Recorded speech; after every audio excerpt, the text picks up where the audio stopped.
Sana kukutaarifu kuwa hata sasa hivi hana changamoto ambayo nadhania kuwa yuko nayo ambayo inaleta shida wewe kuweza kufanikisha kutungisha ujauzito. Ukivuta kumbukumbu zako nyuma, hata ulioachana naye pia baada ya muda mfupi tu alifanikiwa kubeba ujauzito. Kwa badala ya kuweza kukwepa jukumu la wewe kuweza kujitibia changamoto ulizonazo zinazohatarisha kuwa na uwezo wa kutungisha ujauzito na kuweza kusingizia wanawake ambao umekuwa ukikutana nao, hakikisha unafanya vipimo ili kuweza kujua ni kesi ipi inayosababisha kutokuwa na uwezo wa kutungisha ujauzito. Tumeshatoka kwenye zile zama za mwanamke kutuhumiwa kuwa habebi ujauzito na kuwa anaachika, baada ya kuachika anakoelekea anaenda kubeba ujauzito. Alafu kila anayekuja pia anatuhumiwa yeye kutokuwa na uwezo wa kubeba ujauzito.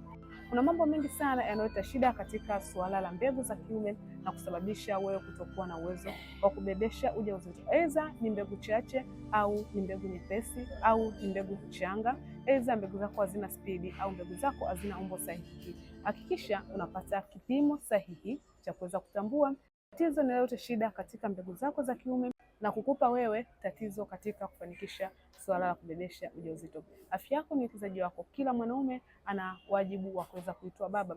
Wasiliana na Jeni na Afya ili kuweza kukuepusha na hiyo fedheha ambayo inakusababisha unaachana na kila mwanamke kwa sababu ya kutokuwa na uwezo wa kubebesha ujauzito.